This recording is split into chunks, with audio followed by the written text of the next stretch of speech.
Hello.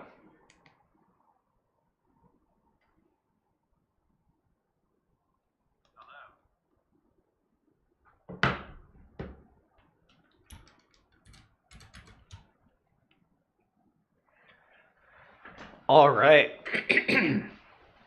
Let's do this. We're going to breeze through the problems today. They stand no chance. Let's get started.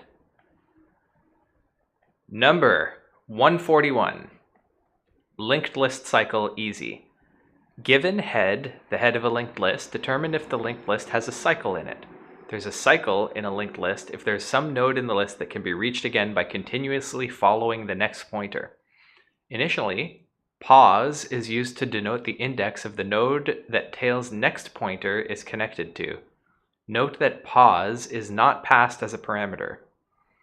Return true if there's a cycle in the list, otherwise return false. What is this pause thing?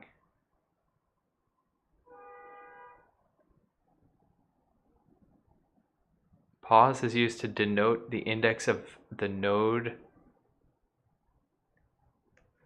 that tail's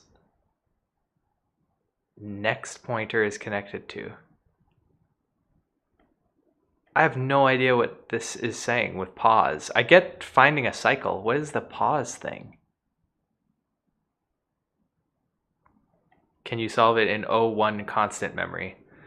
Okay, so here's the easy... I have no idea what the pause thing is. I'm just going to ignore that until it comes back and bites me in the ass. The easy way to do it using ON memory is every time it's just traverse the linked list, put each element in a set, and then each time you go to a new element, see if it's in the set. But we're cooler than that, we're smarter than that, and we are going to do it in O1 memory. So let's think about... Oh, wait. Pause is... It says it's part of the input?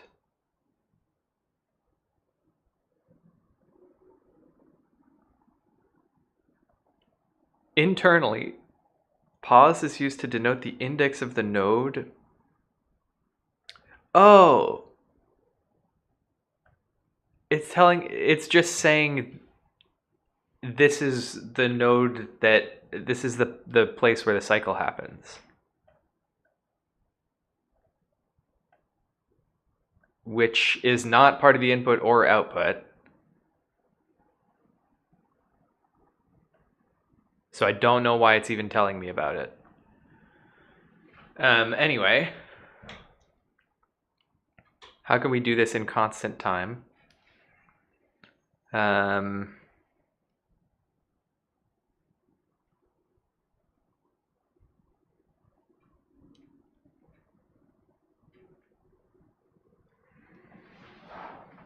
Got to think about this for a second. So we had a few problems last time where you had to think of some global property of the system that would happen in order to find which element was not duplicated.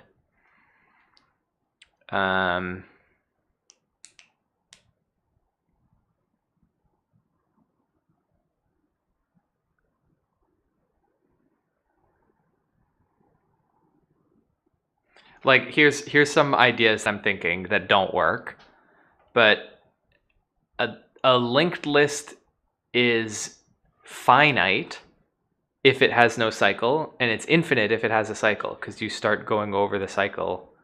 You start going over the list, or you go back in a circle and you never end. Another thing I'm thinking is, if you know which node is part of the cycle, then you can figure it out in O1 time, because you just, like, I know I'm looking for 2, so I go through the list, and if I ever hit 2 again, then I have a cycle. But how could I know which node is part of my cycle in advance?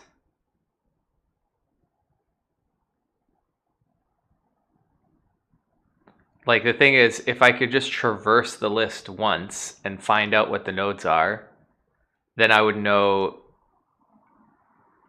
the last thing in the list is gonna be part of the cycle.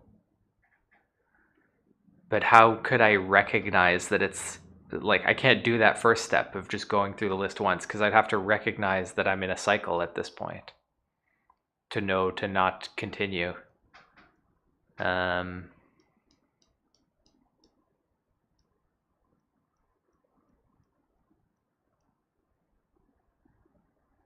So one thing you could do is, and this would increase the amount of time it takes, but you could kind of, it's not a binary search because it's strictly increasing, but I mentioned that if you have one of the elements in the list in the cycle, then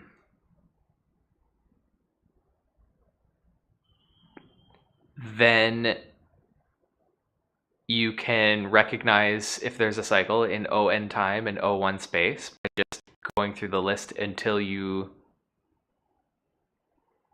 reach the end or you reach the element again. So you could continually increase which thing you're looking for. You know what I mean? Like, okay, so here's our O(n), not squared, O(n) time O(n) space solution is use a set. Check each node to see if we've visited it.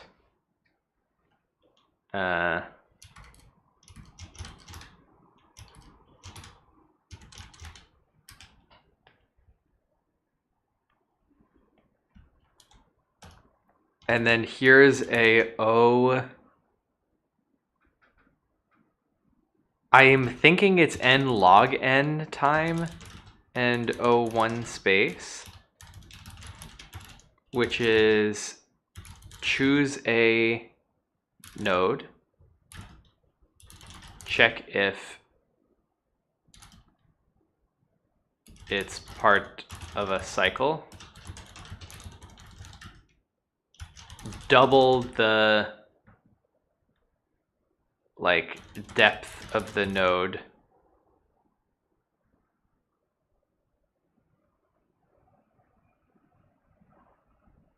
I guess the problem is if it's not part of the cycle, how would you recognize that? You wouldn't.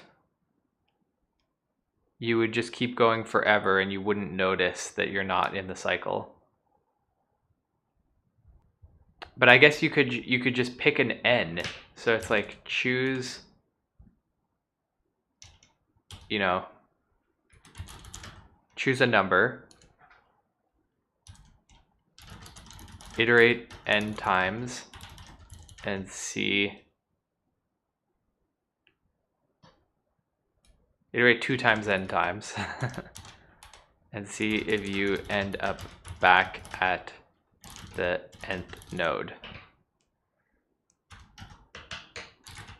Increase n until you find a cycle or the tail node.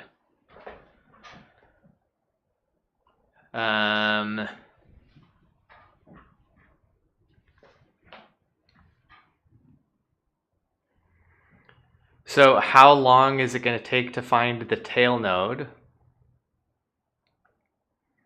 You would start at 2 and then 4 and then 8 and then 16, and you'd have to go all the way until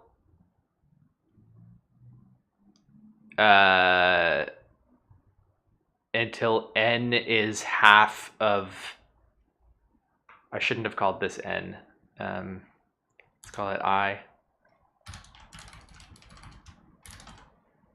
Until I is half of n.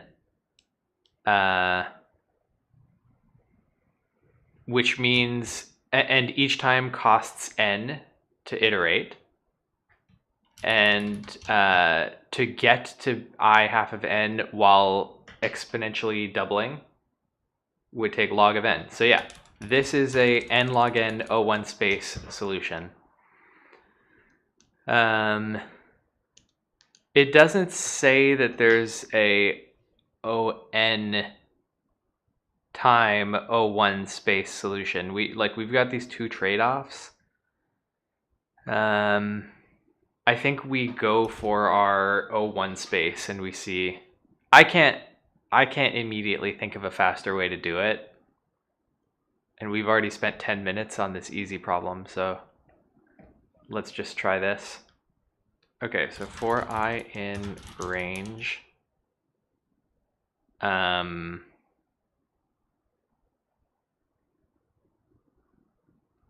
it's not just increase I, it's double I.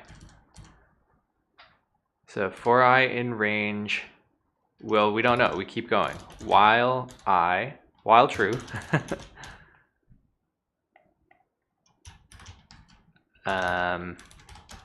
cur equals head.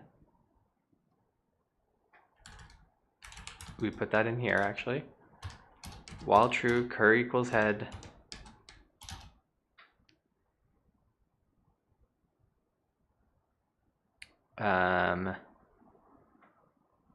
For I want two loops now. While cur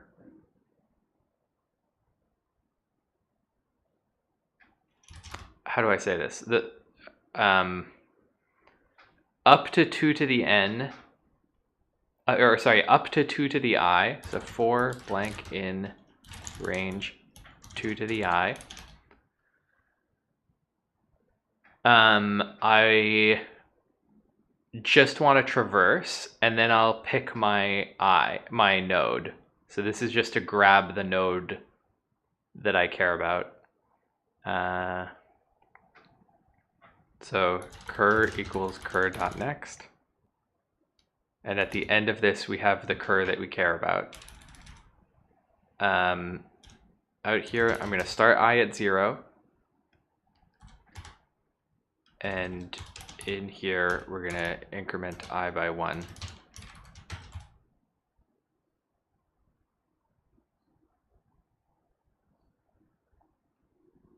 We could just do the doubling. Why don't we start I at 1 and multiply I by 2 each time so that we don't have to take any exponentials.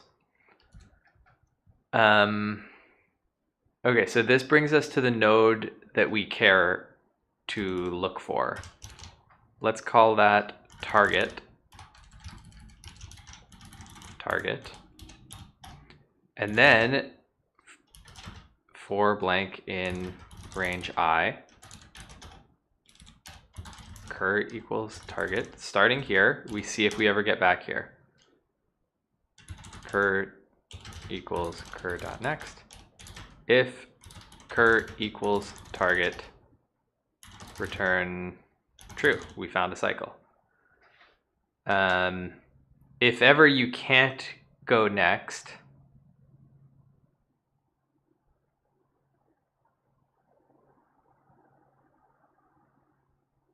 then return false.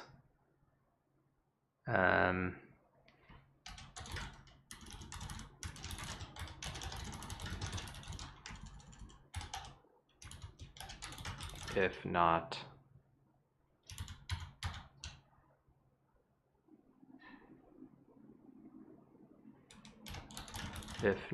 cur, return false. So if we ever get to the end, there was no cycle. Otherwise we keep doubling. So n log n time O1 space.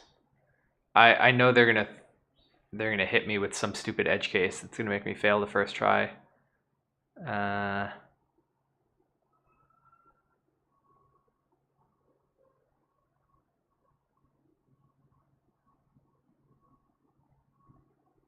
What if they pass me an empty head? Is that allowed?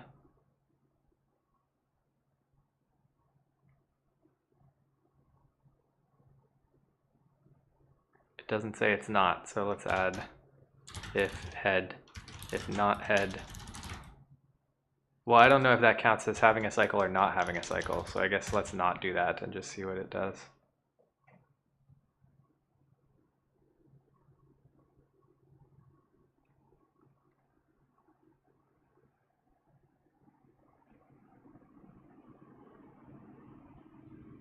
Oh, cur is always equal to target at first. I have to start by incrementing.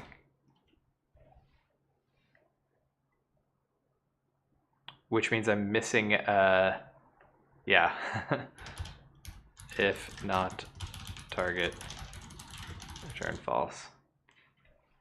If at the end of this loop, because in this loop I'm checking it before changing it. All right, we're right in the pack, which is interesting because we're doing it in a slow way, n log n. I don't like how often we're like doing this if not, if not, if not. Can we simplify this a little bit?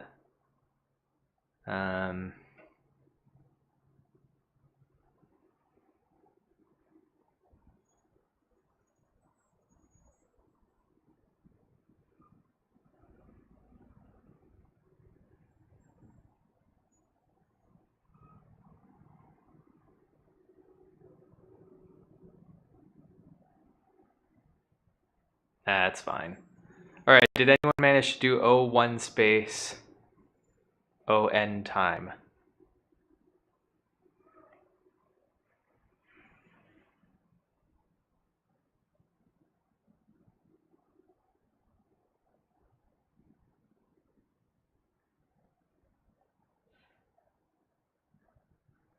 Yeah, probably this.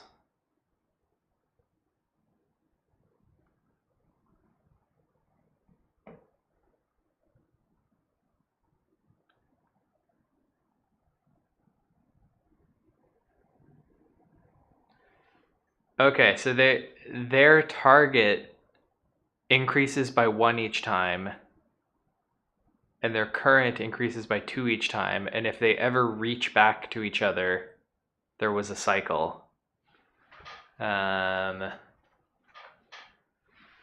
How fast will it find a cycle? Well, for one thing, it will reach the end of the list in ON because you're not restarting like I am. So reaching the end of the list would be ON time, O1 space. Finding a cycle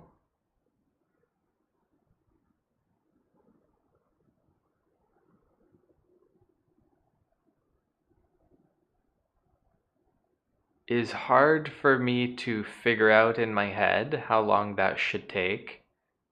Because you can kind of imagine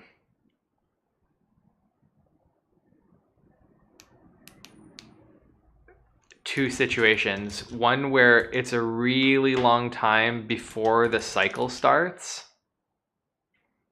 And so the target crawls along over here while they're calling them walker and runner. So the walker crawls along over here while the runner is like looping around inside here. But that's okay because once the walker gets here, it'll be found relatively quickly. The other is like, imagine we've got a really big cycle. Could it be that the walker loops around the cycle a bunch and keeps skipping over the runner? Or sorry, the other way around. The runner loops around and keeps skipping over the walker. The runner is only jumping by 2 every time.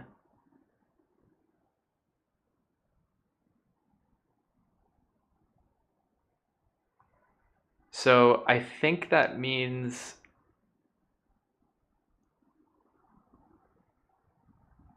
it'll either run back into the walker after skipping over it one time, or it'll be stuck in a cycle where it can never see the walker. Like imagine you had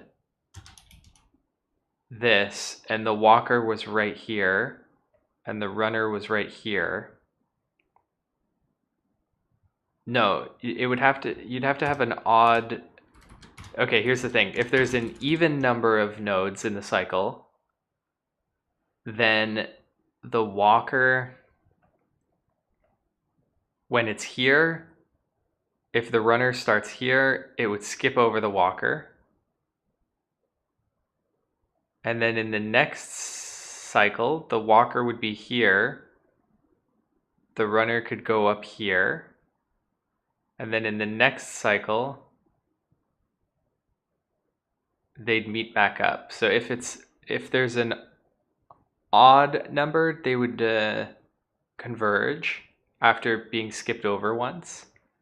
And if there's an even number, say walker starts here, runner starts here. So runner skips over, and then walker moves by 1.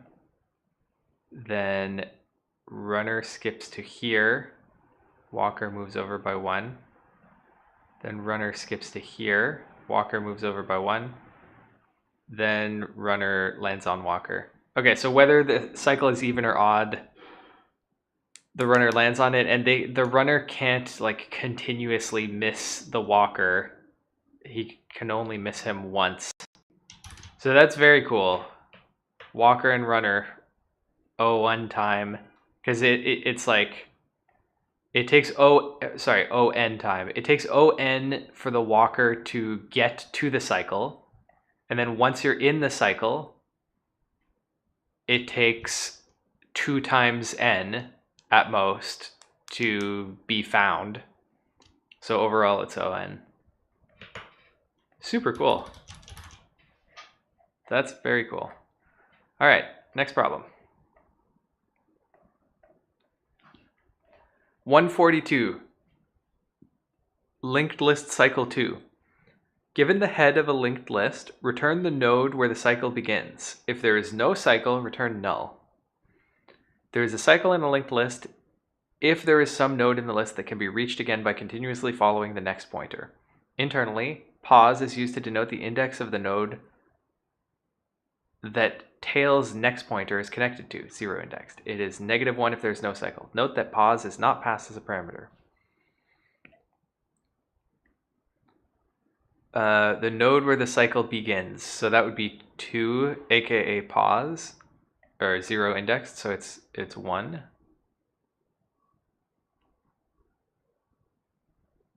Okay.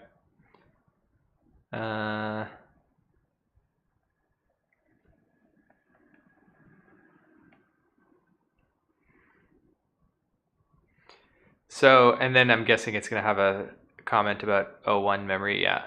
So very easy, again, to do it with ON memory. You store a set of the nodes as you go. The first time you hit a duplicate, you return the index of that node.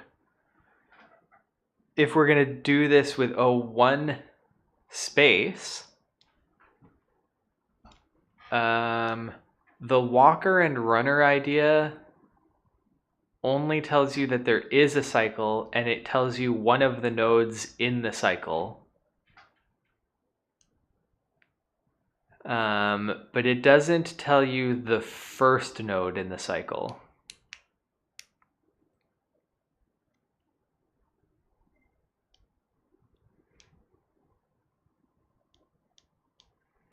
So how could you figure out the first node in the cycle?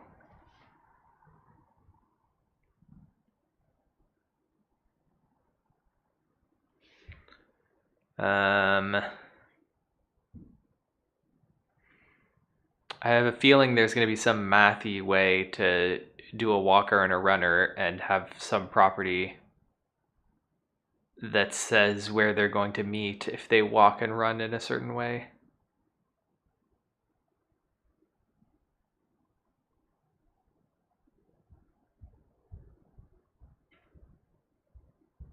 I guess if we just think of the regular walker and runner, so the walker starts here and the runner starts here.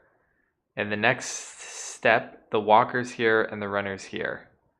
In the next step, the walker's here and the runner is here. Next step, walker's here and runner's here. So now they've met, and in this example, they met at the end of the cycle.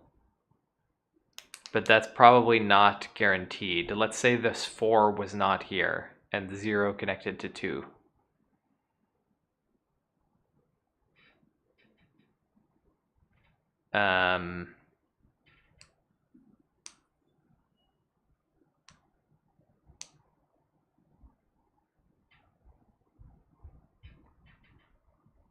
Four is not here, 0 connected to 2. Walker and runner start here. Walker goes here, runner goes here. And the next step, walker is here, runner is 1, 2, back here. So they will also meet at the end of the cycle. Okay, now let's say there's some other node in between 0 and 4. Walker's here, runner here. Next step, walker here, runner here. Next step, walker's here, runner skips over the extra node here and lands here. Next step, walker's in the extra node, runner goes 1, 2, right behind walker. Next step, walker goes to 4, runner goes, skips over this, lands on 4. So, did we just prove that the walker and runner always meet at the end?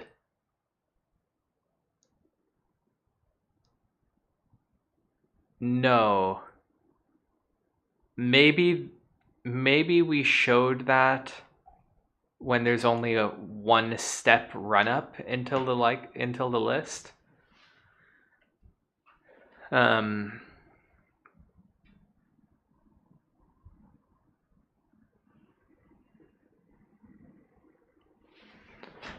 But if they need to take a bunch of time before they get, not until the list, until the cycle. Let's say they have to take a bunch of steps before they get to the cycle. So 1, 2, 3, 4, 5, 6, 7, 8, 9, 10, 11, 12, 13, 14, 15. So 1, 2, 3, 4, 5, 6, 7. The walker's here. 8, 9, 10, 11, 12, 13, 14, 15. Wait, how did I do that so bad? 1, 2, 3. Okay. 1, 2, 3, 4, 5, 6, 7. So if walker's here, runner would be 8, 9, 10, 11, 12, 13, 14 over here. We'll call this runner, we'll call this walker.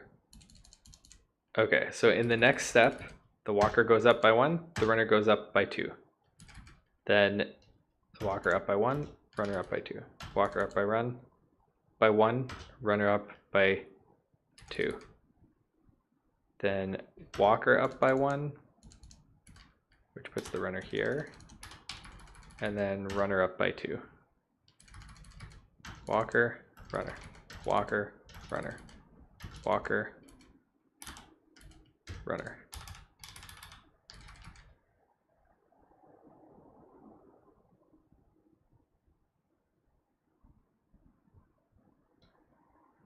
Walker, runner, walker, runner, walker, runner, walker, runner, walker, runner, walker, runner, Okay, they're not going to meet at the end of the cycle. That was just a coincidence. Walker. Runner. Okay, then one of the other things I was thinking about is, so we can find the cycle, as in like find a node in the cycle in O(n) time O1 space with the Walker and Runner technique. Then we can find the length of the cycle in O(n) time. The way you do that is once you're at a node that you know is in the cycle, you just go around the cycle until you get back to that node. Ring around the rosy.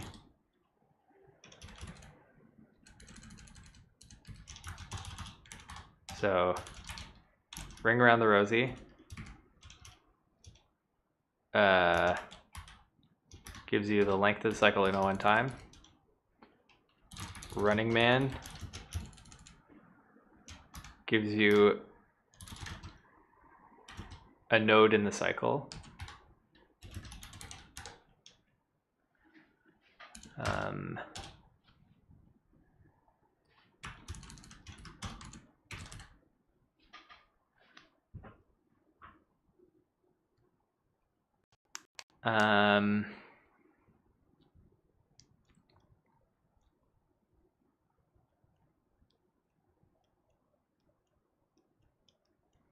So let's say we keep count.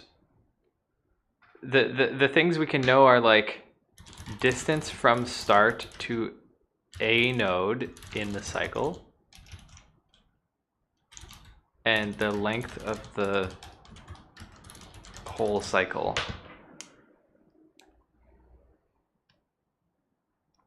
How can we figure out the first node in the cycle from this?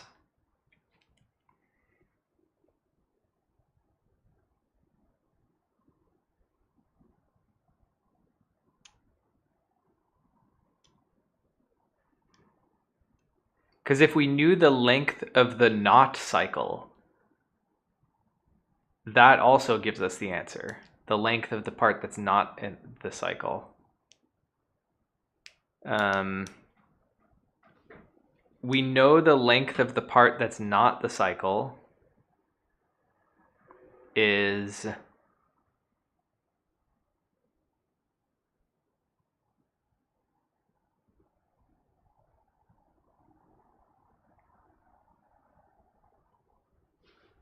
like length of the whole list minus length of the cycle.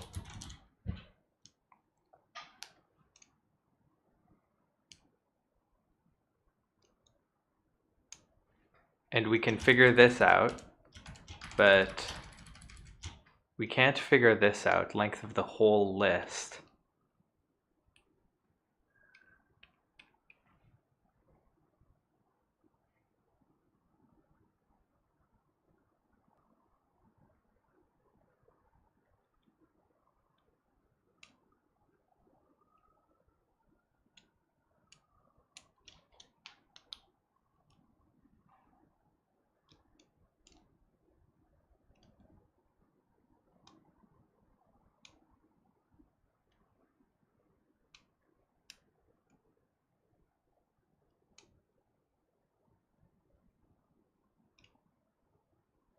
Like we can do it in n log n again, but I think we can do better than that. The n log n thing would be to kind of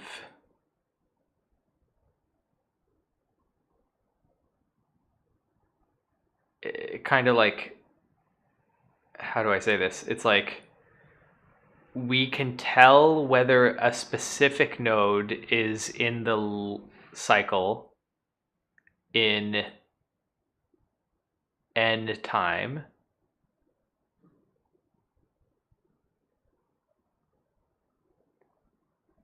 So just kind of binary search on the list until you find the first node that's not in the cycle. I'd have to refine that idea a bit, but I think you could get an n log n answer out of that. The thing I'm thinking now is, once you know the length of the cycle, you can tell if any particular node is in the list just by skipping ahead by that many jumps, by the length of the cycle. The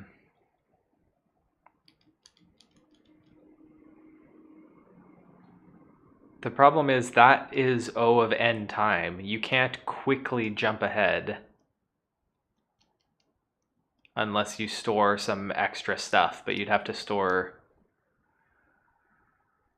up to n, O of n extra stuff to be able to do the fast jumps across.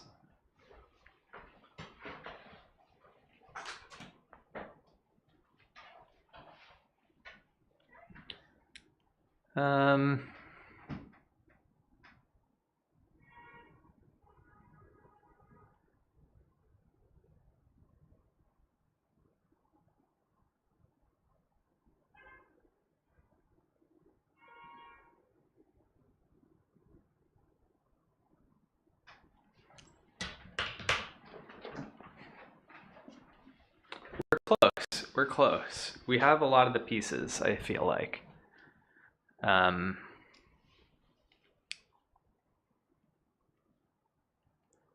There's no way to like, once you know the cycle, you know a node in the cycle, you know the length of the cycle.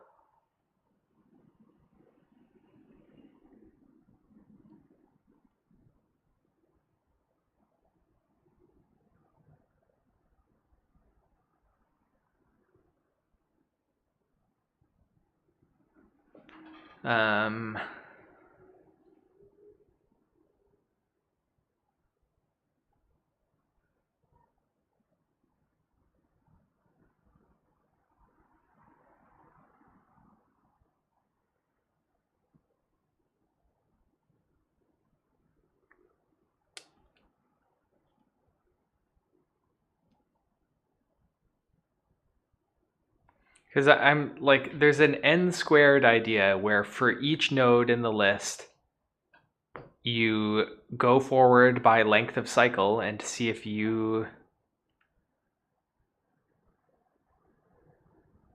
were in the cycle or not. See if you're in the cycle or not. And the first time that you are in the cycle, then the one before that, or the first time you are in the cycle is your answer. But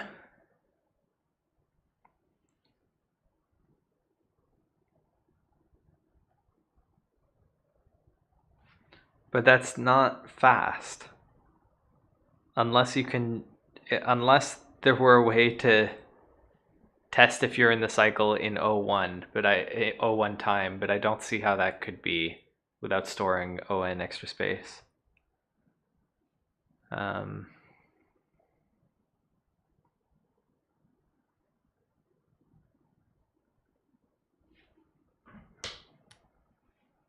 I wonder if there's something in this. If we just knew the total number of elements,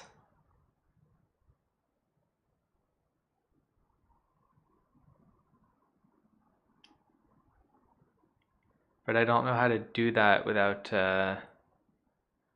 knowing whether the element you're traversing has been seen before, which would mean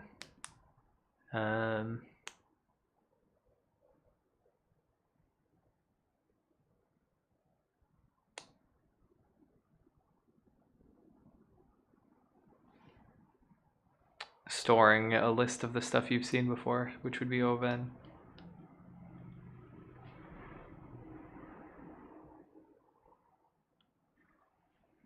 This is such a cool problem because it's like we have so much information, And I know we're just like one step away. It feels like we're just like one step away from the answer. But I'm not sure how to combine our information into something fast. I guess it's possible that there isn't an O of n time solution that also uses O of one space. What does the follow-up say? Can you solve it using constant memory? We can, we just can't also solve it using constant space, or constant time yet. Right now we can do one or the other.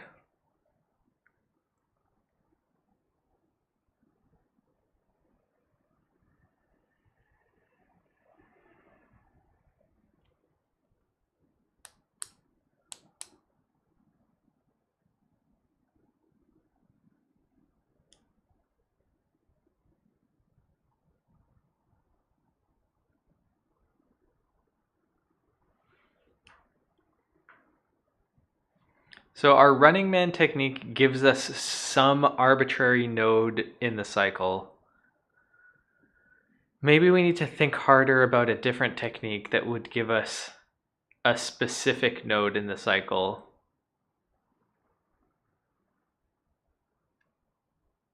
Well, we did do that, but it took more than constant space.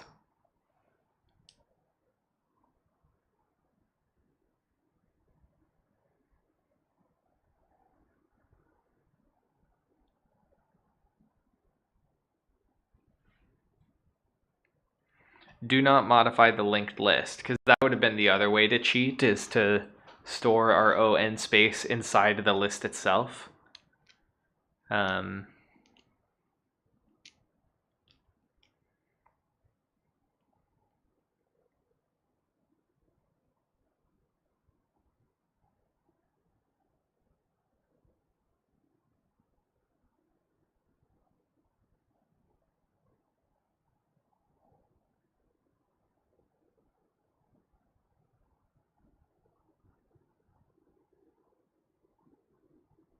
Maybe we can say something about where the cycle started by keeping track of the steps of the running man and the walking man.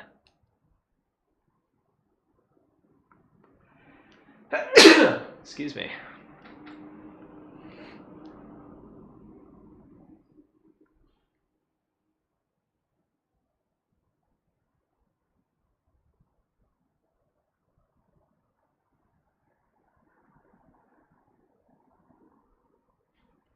Because then the stuff that we know is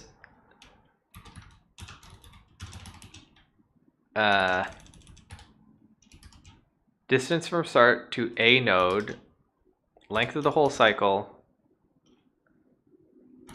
running man steps taken, walking man steps taken.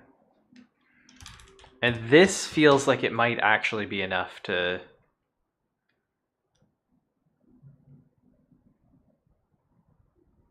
solve it, because if you know how long the cycle is,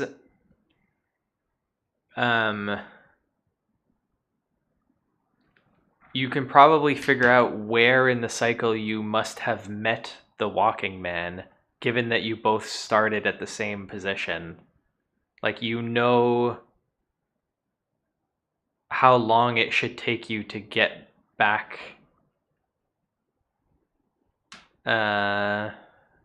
to where you were. I don't know how to do this though. This seems very mathy. Maybe with a few examples. Or like, let's think of properties of this.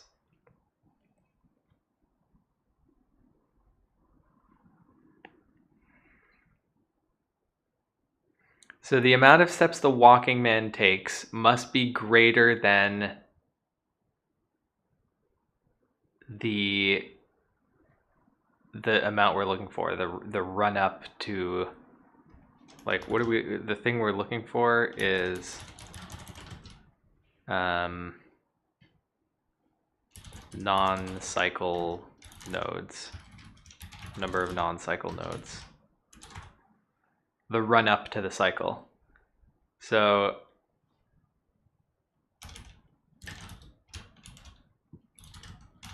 we know walking man steps is greater than the thing we're looking for, num non-cycle.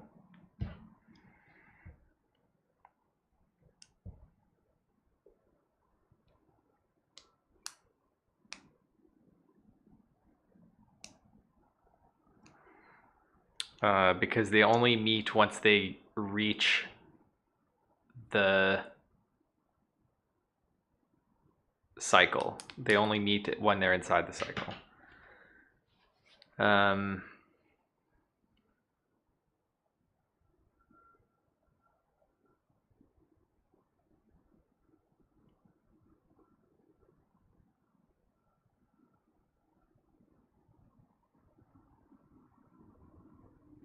Then how long does it take?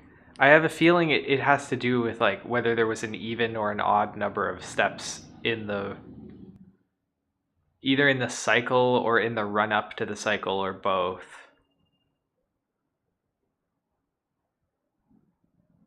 Because that's going to tell you whether they skip over each other the first time or whether they meet during the first cycle.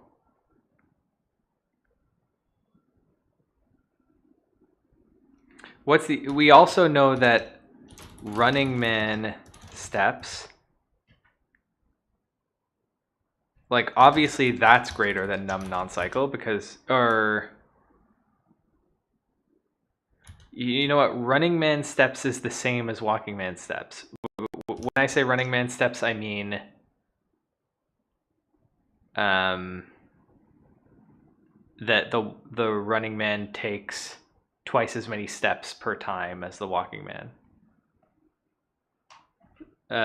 So running man steps is greater than walking man steps, is equal to 2 times walking man steps.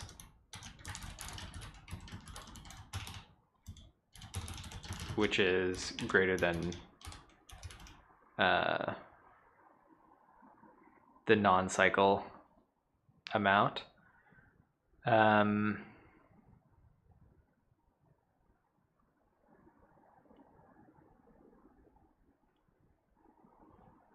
What was the other thing I was going to say there? That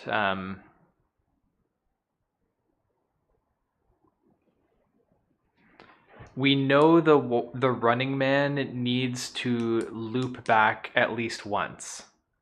So running man steps is greater than the thing we're looking for, non-cycle plus cycle. We know this because the running man must have traversed all of the non-cycle steps and then all of the cycle steps and then looped back around in order to encounter the walking man.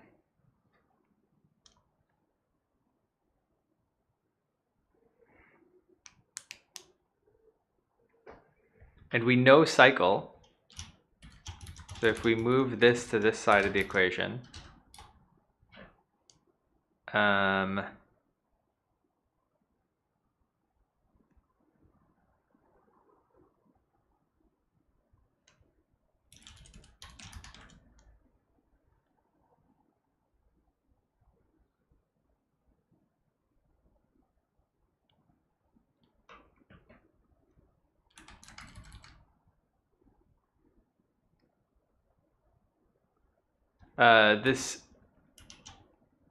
the other thing I forgot to say is that walking man steps is greater than non-cycle. I did say it, but I guess I forgot to write it.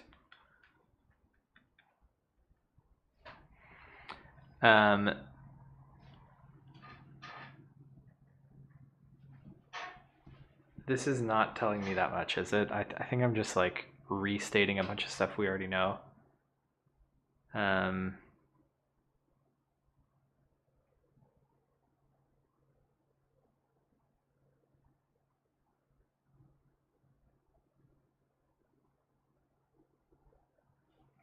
Because this is the value we're looking for. We know this. We know this is smaller than the running man steps. I don't think we know that it's larger than the walking man steps. Because I think the walking man may have to cycle around once before they run into the running man.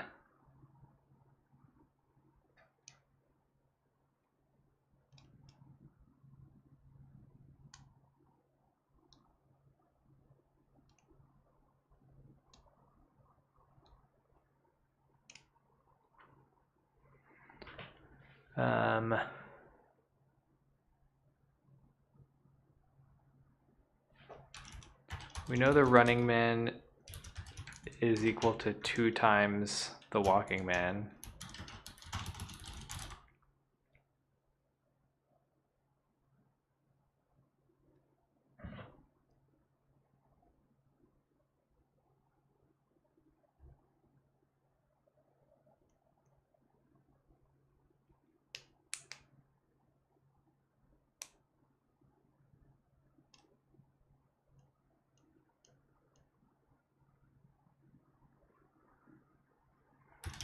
Is this telling us anything? We know cycle, we know walking man steps.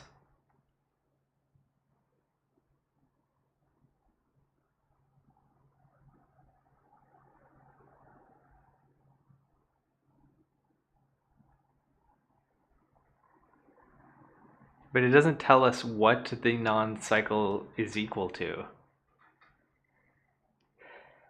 We still don't have a way to get to length of the whole list. So I think we are going to have to think about the mathematical properties of the running and walking man, like what exactly can we say about when they encounter each other? Medium.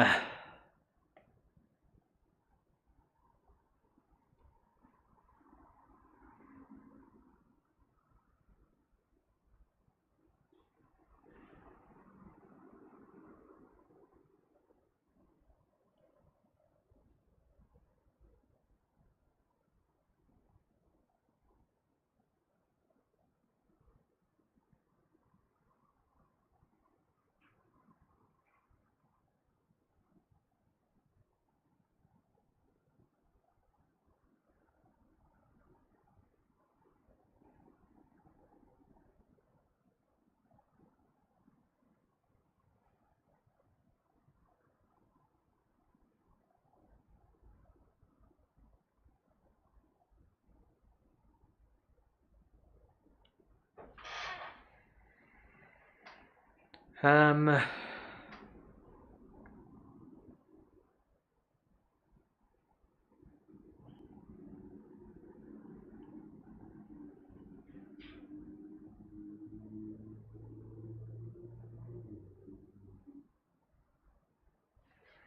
don't know, it's tough.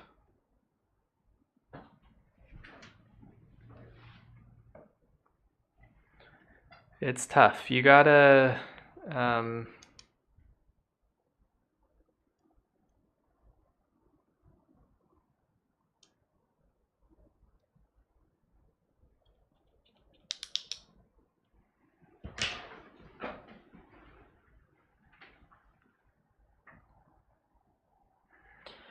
because the running man could be anywhere in the list by the time the walking man gets there.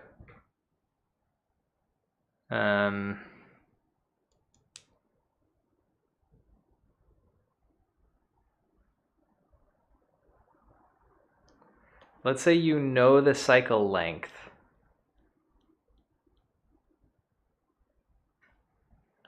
Where will the running man be when the walking man enters the list? So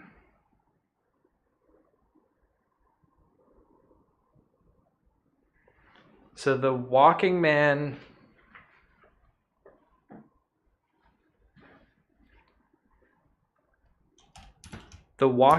will be at the number we're looking for. So walking man will be at pause.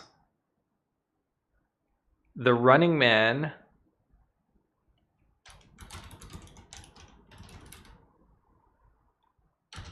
man's position will be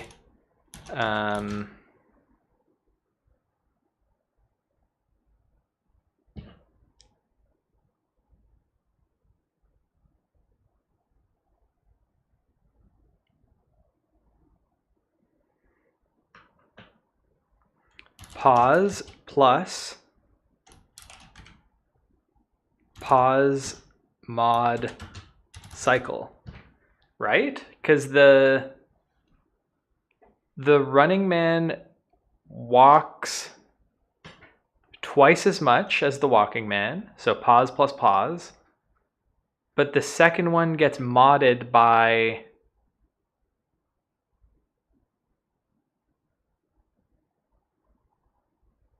cycle. Yeah. Okay, so we know this. This is where they will be when walking man is right here.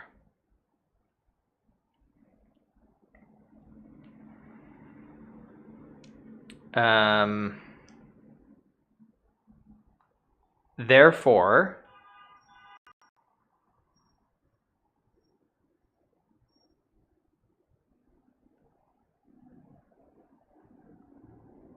if they're in the same position, then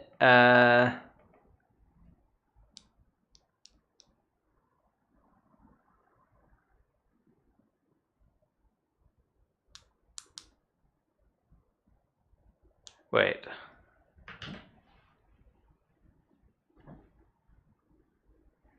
If they're in the same position,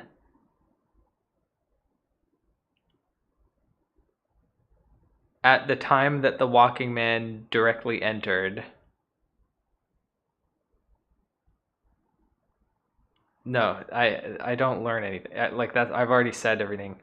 Okay, we're getting somewhere with this. This is a equation we can use.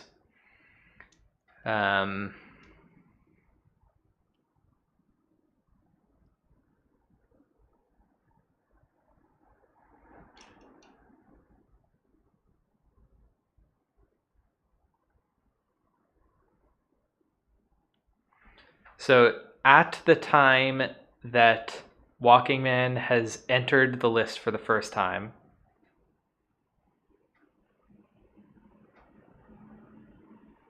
this is true.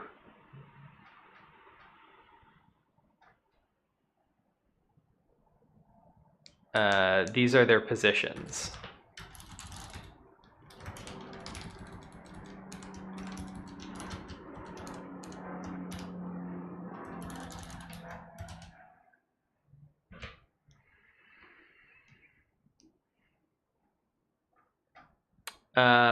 The thing I'm trying to say is, what's the general equation? So if walking man position is P, running man position it's not this. Because you only mod this stuff if P is greater than cycle. So it's if P is greater than or non-cycle, then the running man position is this. Else, running man position is just 2 times P. No, it's if 2 times P. is greater than non-cycle.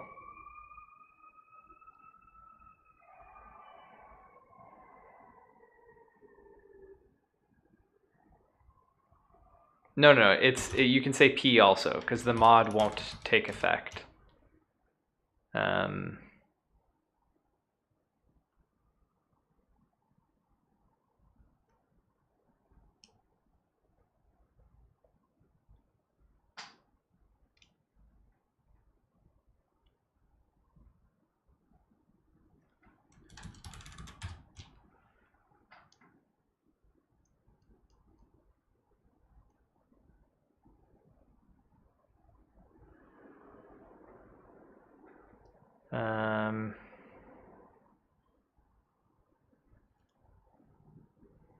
All of this is also if the walking man, if P is less than total length.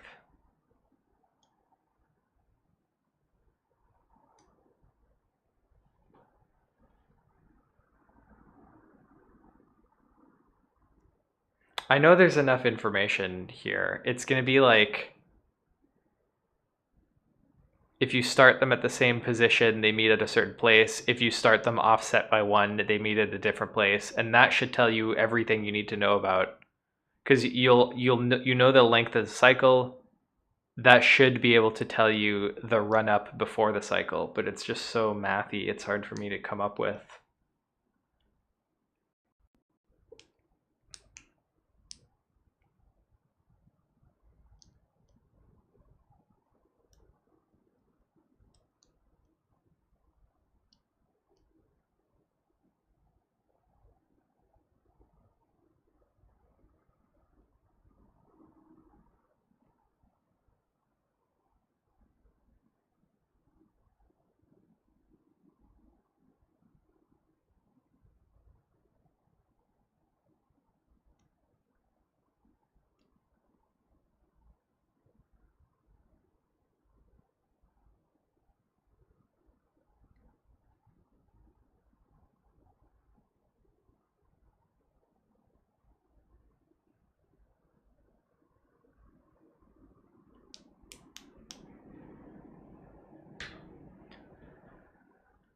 I don't know if I'll be able to come up with this.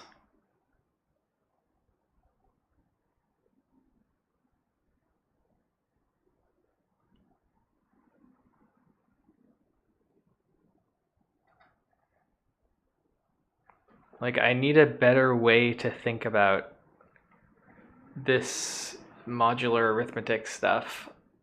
Because I'm not making a lot of progress with all of this, like, not, I don't know how to say it. It's like not in a good form for me to make progress. I'd have to think of a way to formalize this better so that I can think more clearly about what are the properties of the traversals. Because I have a very strong feeling that if you start them off, if you know the length of the cycle and you start them off and they meet at a certain place, that will either tell you everything you need to know about the run-up, or you might have to start them off again offset by 1 to learn everything you need to know about the run-up.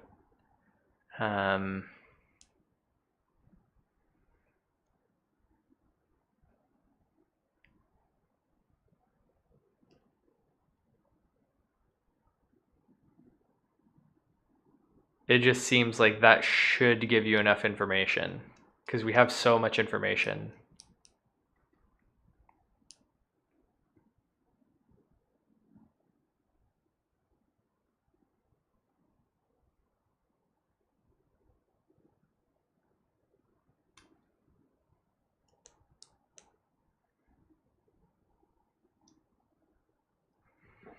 Like, I can give you a O n times k time O1 space where n equals length of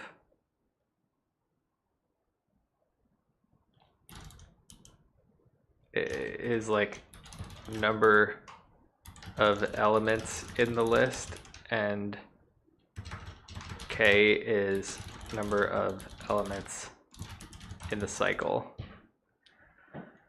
So for small cycles, this is linear, but this is not the best you can do. I'm sure you can do it in actual linear time. And the way to do this is figure out the length of the cycle with the running man trick. Start on node number 1, traverse by k. If you end up back on node number 1, then you return 0. And then just iterate over the list and do the same thing and return whichever one is the first one where you end up back where you started.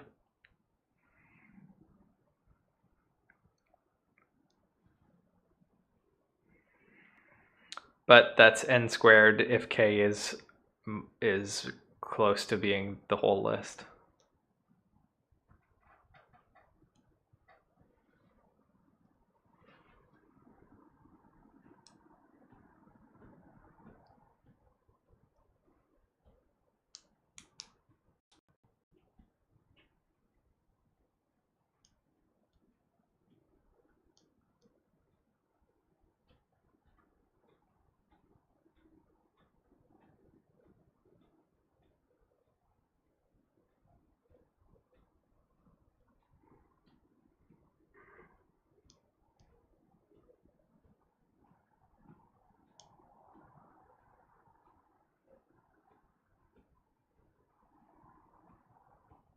Oh, I just had a brain blast.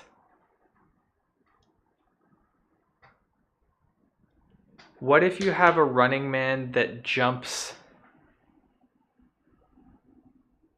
No, because that's slow to do. I was going to say, what if you...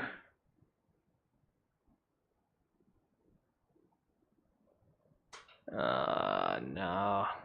Okay, maybe there's something in this idea, but instead of jumping by one node, which the walking man does, or 2 nodes, which the running man does, what if you jump by k nodes? Like we can figure out k in n time O1 space. What happens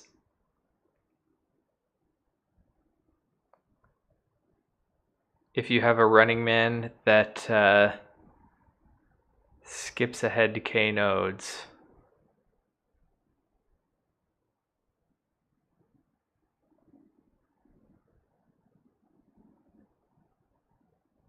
Not much, I guess. They'll jump along the non-cycle nodes until they get to the cycle, and then they'll stay on their own node over and over again.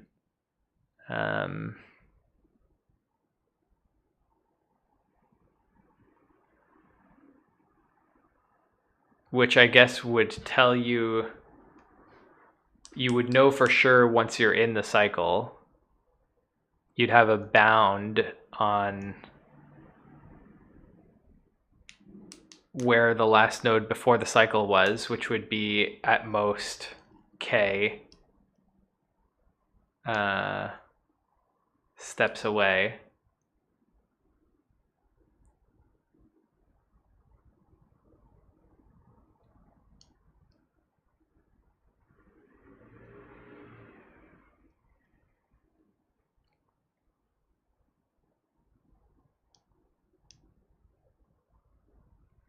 The other thing I'm picturing is let's have faster and faster running men leave at the same time, and I'm just picturing like what kind of pattern they would make as they all start cycling. I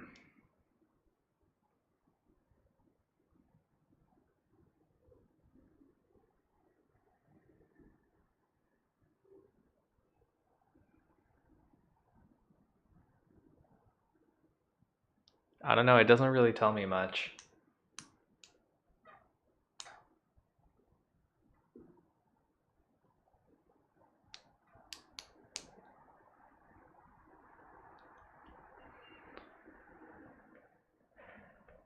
there no way to know the length of the whole list?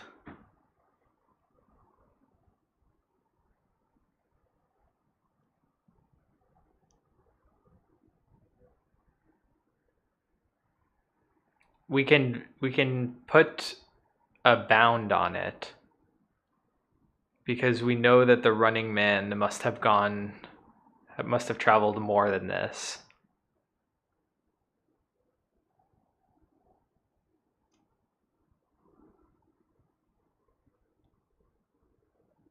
So the running man might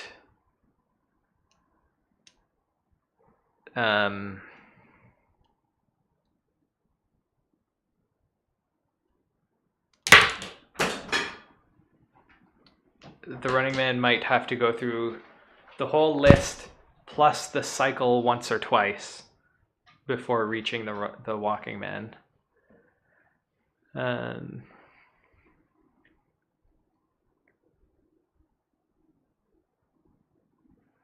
Which gives us the same, I don't know. And there's no way for us to skip ahead by k fast.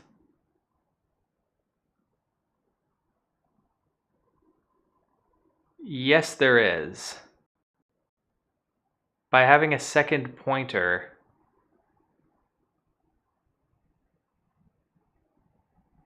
ooh.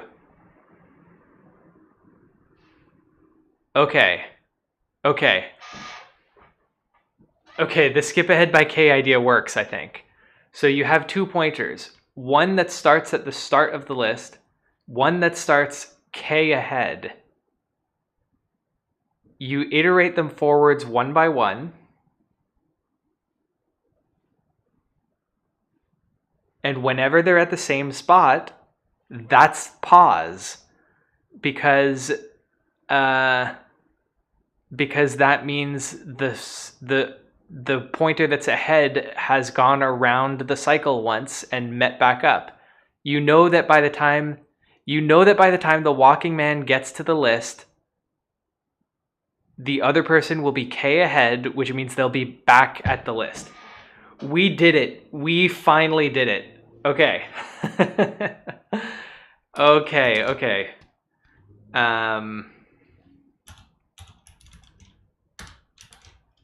Okay. This works. So you've got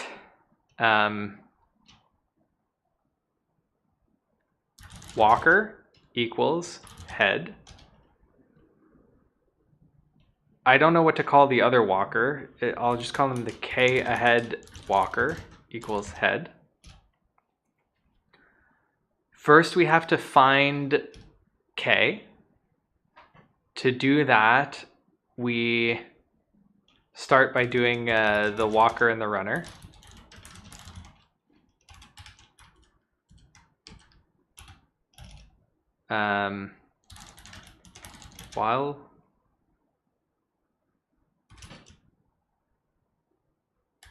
While true, walker equals walker.next, runner equals runner.next.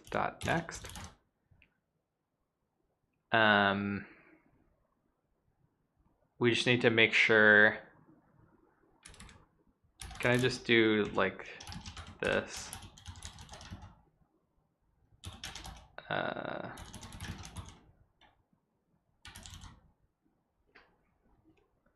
Because what am I trying to say? It's not, we return, what does it want us to return if there is no cycle?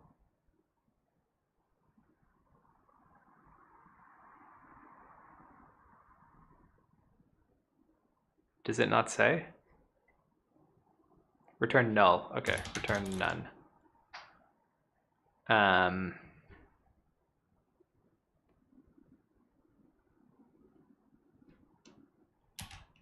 If walker equals runner, then we found that there is a cycle.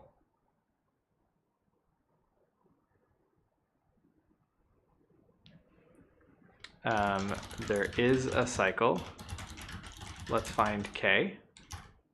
Find its length, k. So we'll just break here.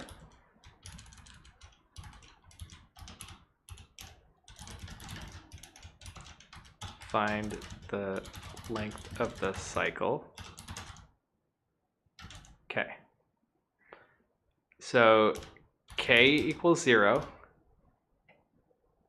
while true. Walker equals walker.next. If walker equals runner, and then increment k.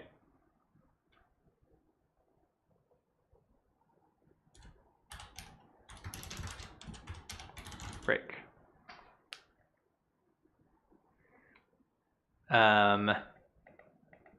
While walker is not equal to runner, instead of doing the break thing. While walker is not equal to runner. Okay, so now we have the length. Now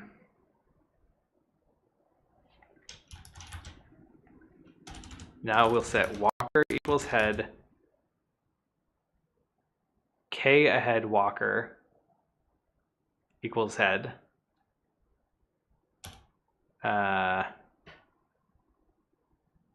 For blank in range k, k ahead walker dot next, or equals k ahead walker dot next. And then while true, while walker is not equal to k ahead walker, walker equals walker dot next, k ahead walker equals k ahead walker dot next, return walker.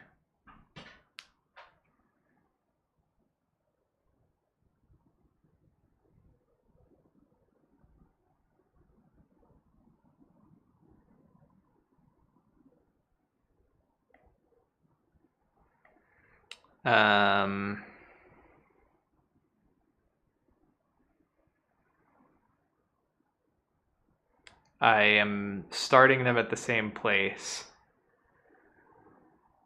but if I do that, then they immediately start as equal, which is not what I want.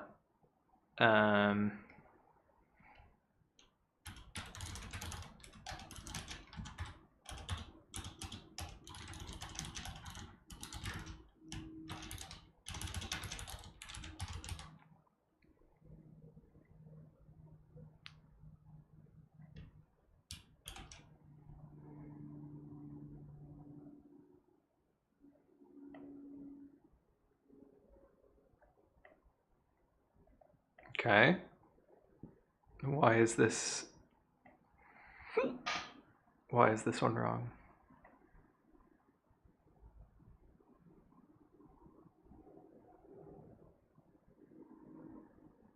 This is this example.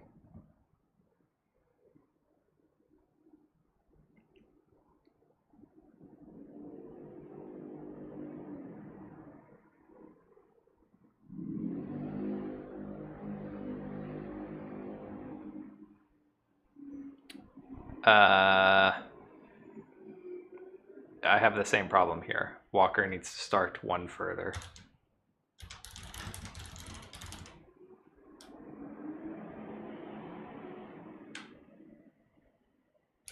Can a node point to itself?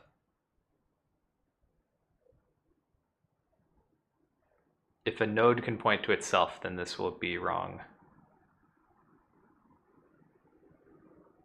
Boom! Okay. I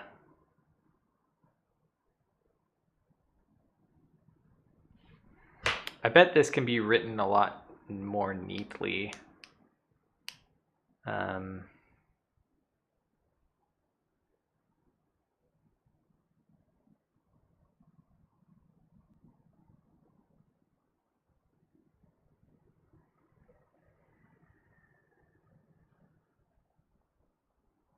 So all these try excepts are weird.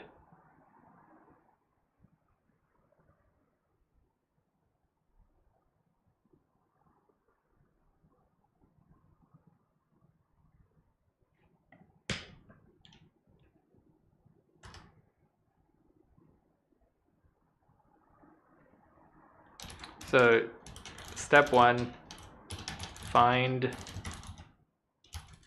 a node in the cycle.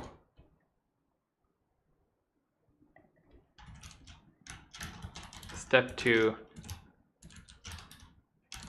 find the length of the cycle. Okay, step 3.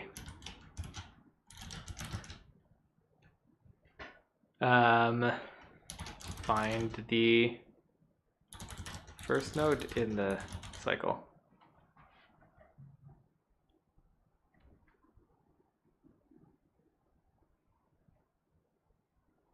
Okay, that took a long time, but that was also like, that was not trivial. Let's move on to the next one. Reset. Number 143, reorder list, medium. You are given the head of a singly linked list. The list can be represented as L0 to L1 to etc. to Ln-1 to Ln. Reorder the list to be on the following form. L0 to Ln to L1 to Ln-1 to L2 to Ln-2, etc. You may not modify the values in the list's nodes. Only nodes themselves may be changed. Okay, so you kind of want to zip them backwards, like you take the...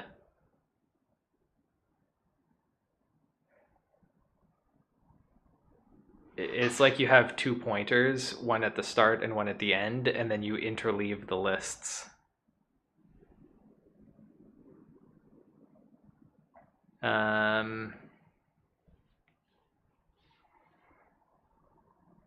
So let's get this out of the way. There's a very easy O of n time O of n space answer, which is to convert the linked list to a regular list that you can index into, and then iterate with 2 pointers. And that may actually be the best way to do it. Let's think for a second if there's a way to do it without storing the extra space. The problem is you have to iterate over... You have to iterate backwards over the list to do this. Unless we can think of a clever way to not do that.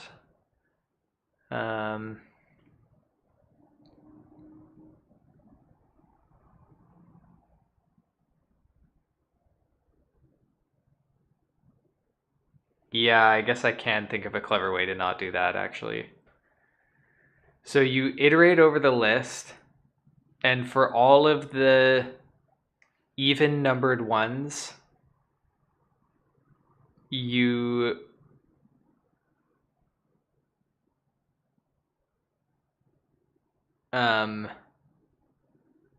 actually, it's not about even and odd. It's about the first half of the list needs to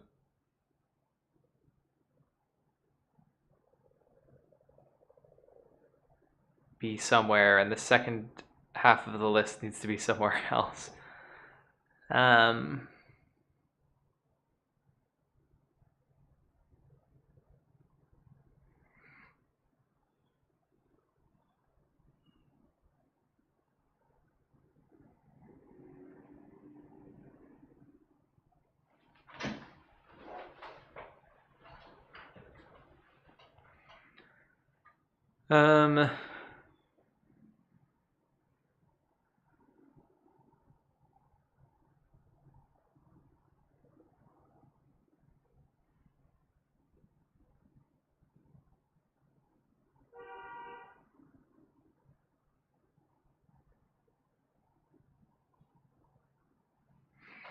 So I guess if you could figure out where your halfway point is, so you could do, if you did one iteration over the list just to find where the halfway point is, then you did a second iteration over the list that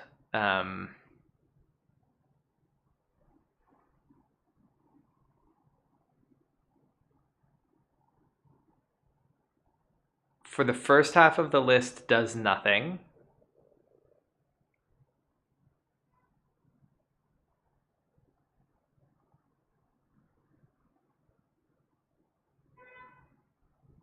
The thing I'm trying to think is, let's say you had,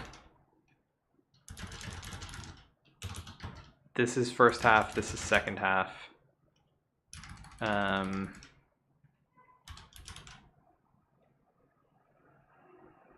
thing you want to end up with is like this.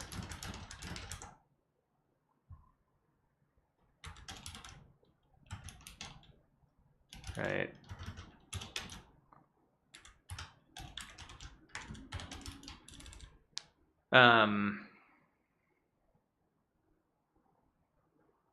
So if you converted the list into two lists, one like this and one like this,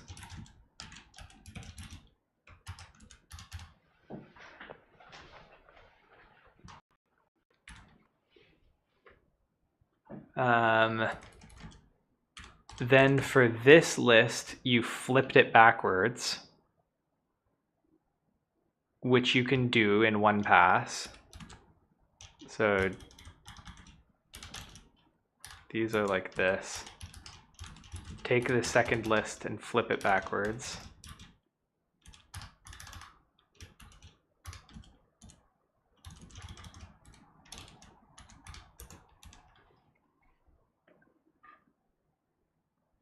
Then starting at both roots, you can interleave the lists together.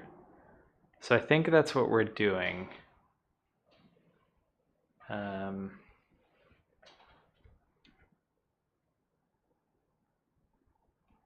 This is 1, 2, 3, 4. This is 6, 7, 8, 9. 1, 2, 3, 4. 1, 2, 3, 4. 6, 7, 8, 9.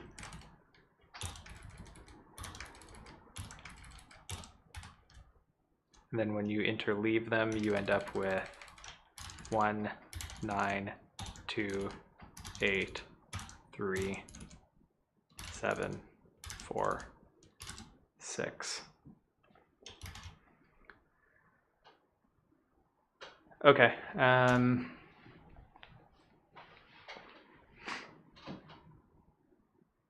Okay, so first iteration is just to find the length of the list. Step 1, find length of list. So that's cur equals head, while cur dot next, cur equals cur dot next, and keep count. So I equals 0, I plus equals 1. Let's call it n. Okay, so now we have the length of the list. Step 2, split. And we don't technically need to do the splitting part. It's just going to make it really simple for us. Into two lists.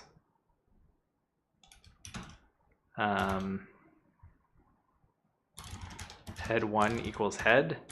Head 2 equals, we'll start it as at head, and then we'll I equals 0. While, or we can just do for whatever in range n over 2.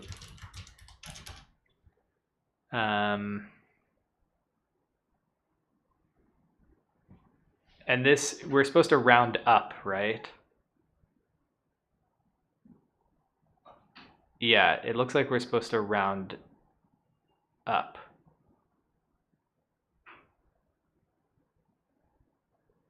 because the second list is like 4 to 5, so we would want to jump 1, 2, and then round up because our list is length 5, so 5 over 2 is 2.5. Round up. So this is how you can round up. Because the integer division operator rounds down. Head2 equals head2 dot next.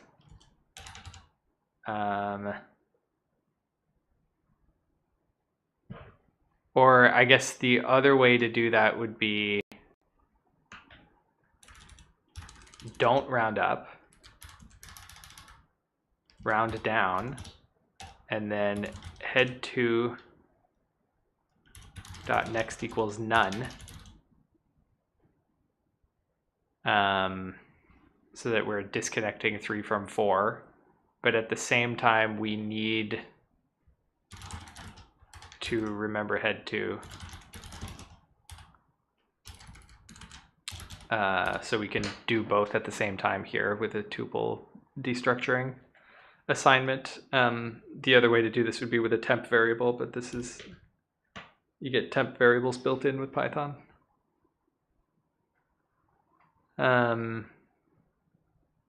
Okay, so now we've got our two lists.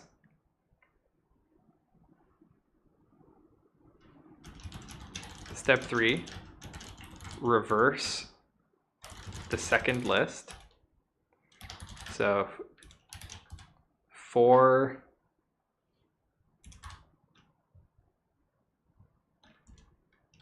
while head2, or cur equals head2,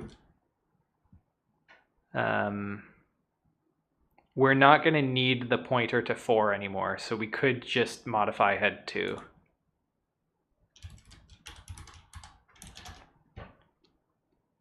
While head2 dot next, but we also want us to flip the direction of the pointer. So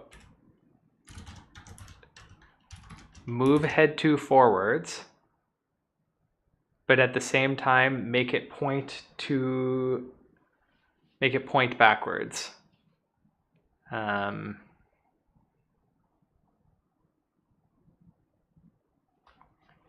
So head2 is right here.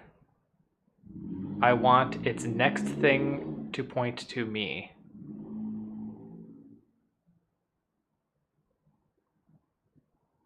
Wait, isn't that kind of hard to do?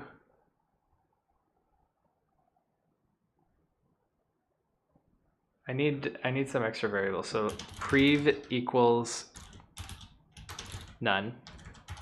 While you're iterating, head2 dot next equals prev. So point to the guy before you.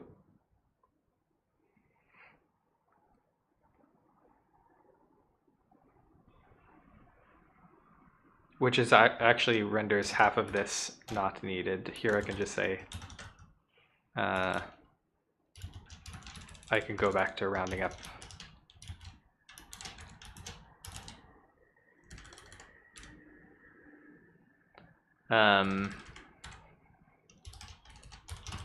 Point to the guy that came before you, and let's iterate to the guy that came next. Head2 equals head2 dot next. Now it's hard to do both of these things at the same time, so let's say temp equals head2 dot next. Head2 dot next should point to the previous thing.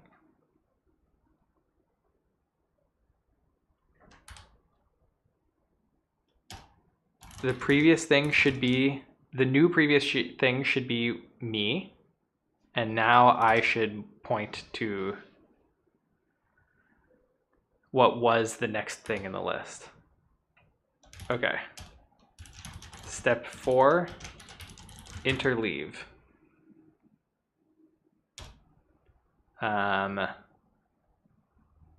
So we know that the head 1 it will be greater or equal to head 2 because that's how we split it. So while head 1, let's what's the right way to iterate here? We'll have a cur 1 cur 2 equals head 1 head 2.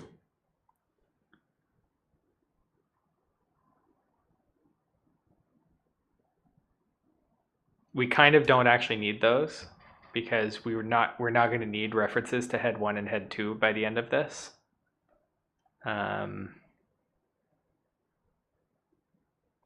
But that's fine. Let's just keep them to keep it simple. Well, no, let's just we're not going to need them. So let's not make them. While head 1, we're going to do head 1 dot next, head 1 equals head 1 dot next, head 2 equals head 2 dot next.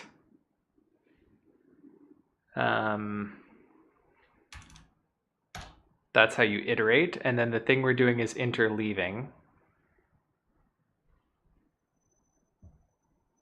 So head 1, I think we are going to need temps for these actually. Temp 1, temp 2 equals head 1 dot next, head 2 dot next. Head 1, head 2 equals temp 1, temp 2.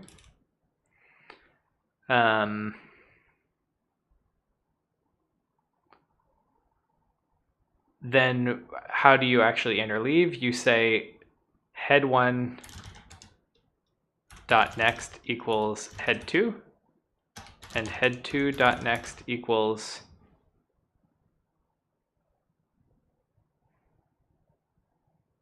temp 1.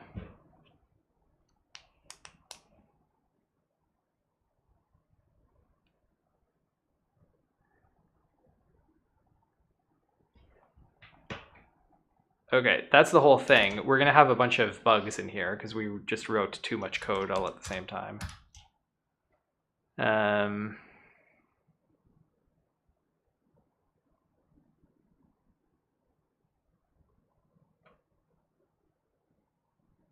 Float object cannot be interpreted as an integer.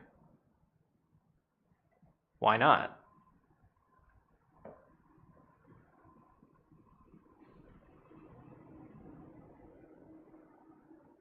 We're doing integer division. This thing should be an integer.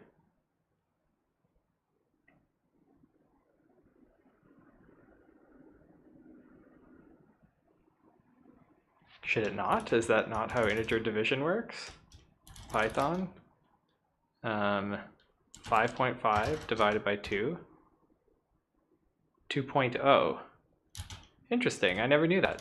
So I guess you need to cast this to an integer.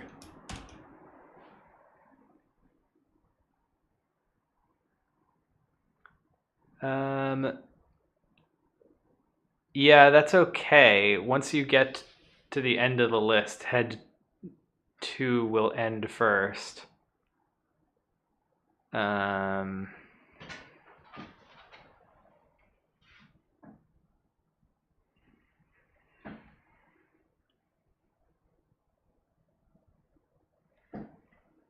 2 dot next if head 2 else none.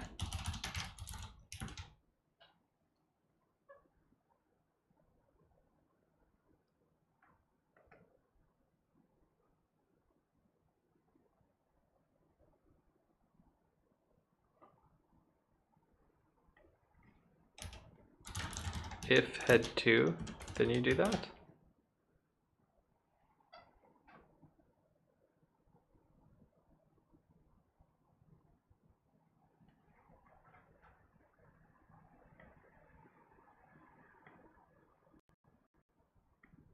I am not managing to connect things.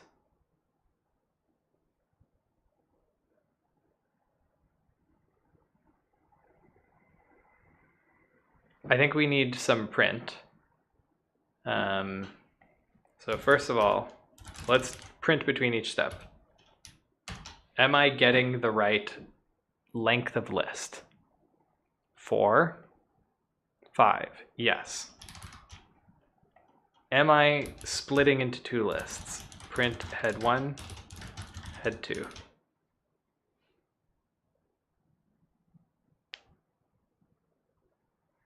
Um, 1, 2, 3, 4, end of list. 3, 4, start of the next list. That's not right. The left side is too long. Oh, but that's because I don't actually end it. Oh, for some reason I thought I didn't have to do that anymore.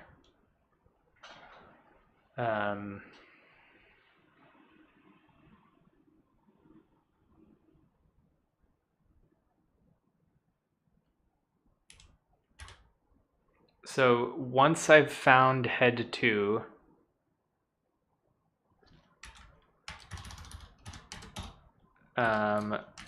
let's round down again. So head 2 right here is the one right before head 2. Here I want head 2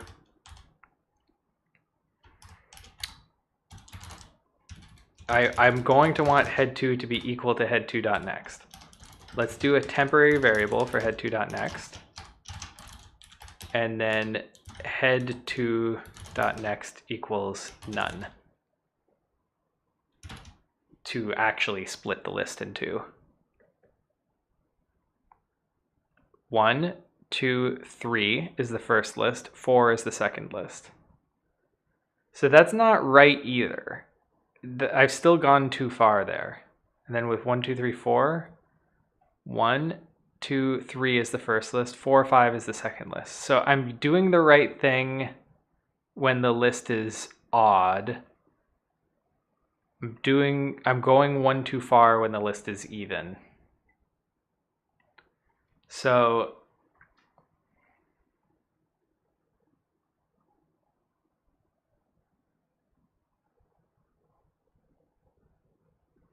this is saying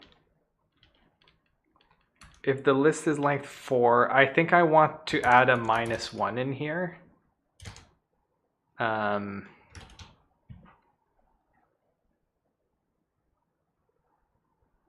So this is 1, 2, and then the other list is 3, 4. And this is 1, 2, 3, the other list is 4, 5. That's perfect. That's what I want.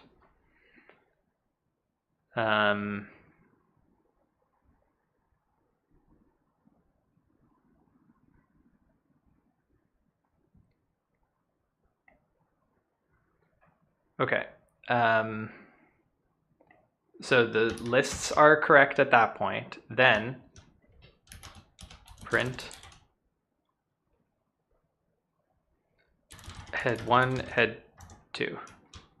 Let's print them in separate lines so that I can read them more easily. Head 1, head 2.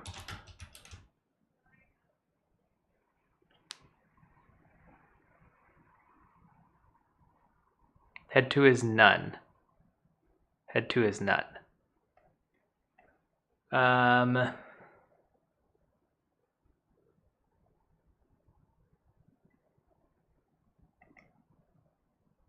That makes sense, actually. I think I want head 2 equals prev at the end here. I want the one before the last one. Okay, and now that is giving the right answers. So let's submit this.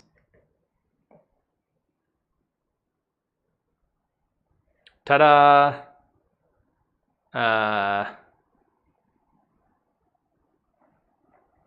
Okay, we did it. Let's clean this up very slightly. This looks good. Split into 2 lists.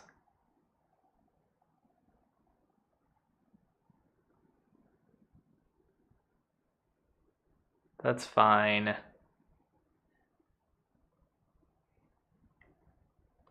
Do I need this temp stuff here?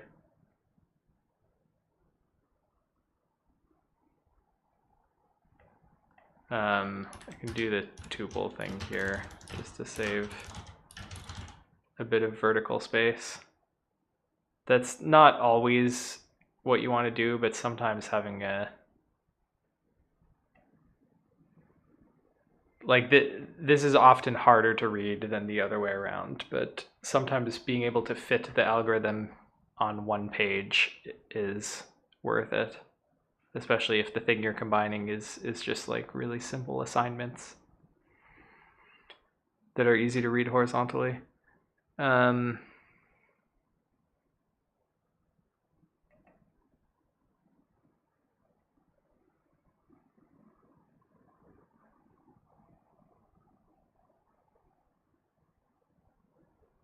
Like this thing is wacky. I've got all these. I think I may not need these anymore, actually. That I was adding in when I had too long of a list. I guess I still do. None type has no attribute next.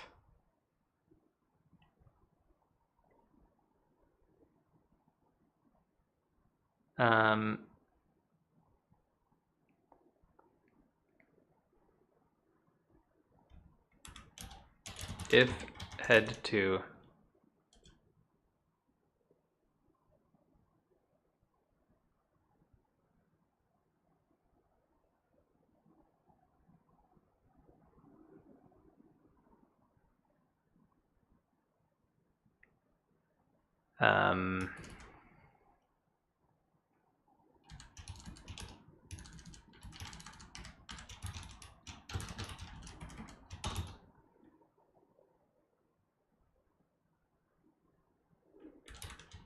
so can I just put some of this stuff like this?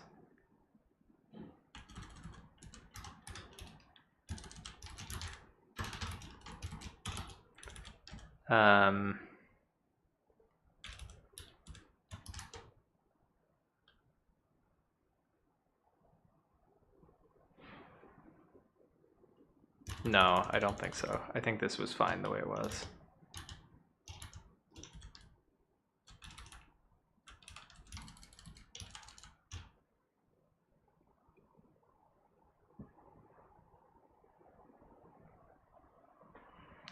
So if head 1 is we still have it, but head 2 we don't anymore. I just want to look at the description. Head 1 would be 3. Head 2 we don't have. Then head 1 should point to head 2.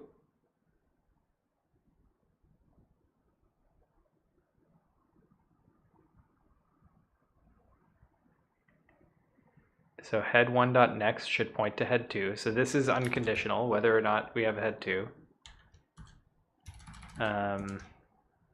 Temp 1 equals head 1.next. That's unconditional. We should do that first.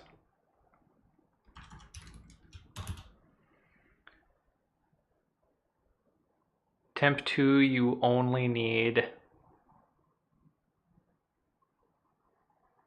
if you have a head 2.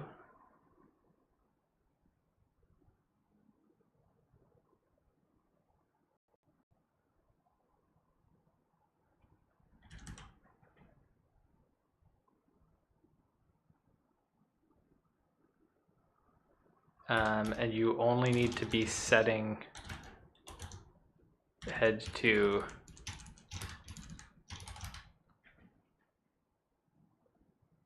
if you have a head 2. So here we can just put this in here.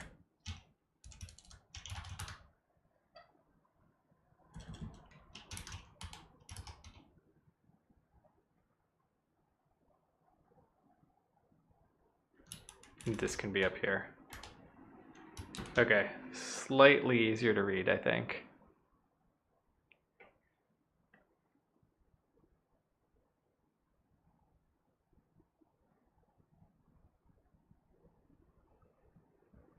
I think if we reran this again, we'd get to 0 milliseconds. I think this is just the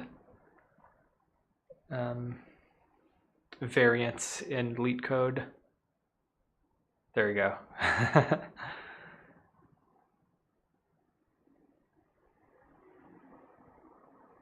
Okay, we've got more problems coming. Time for a quick bathroom break. Be right back.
All right, let's do this. Number 144. Binary tree preorder traversal, easy. Given the root of a binary tree, return the preorder traversal of its node's values. It's never been so easy. They've never made it so easy. Def travel on a node, which is a tree node or none. You do some stuff. You return ret. Ret is going to be equal to an empty list. No, you know what? We don't even have to do any weird global variable stuff.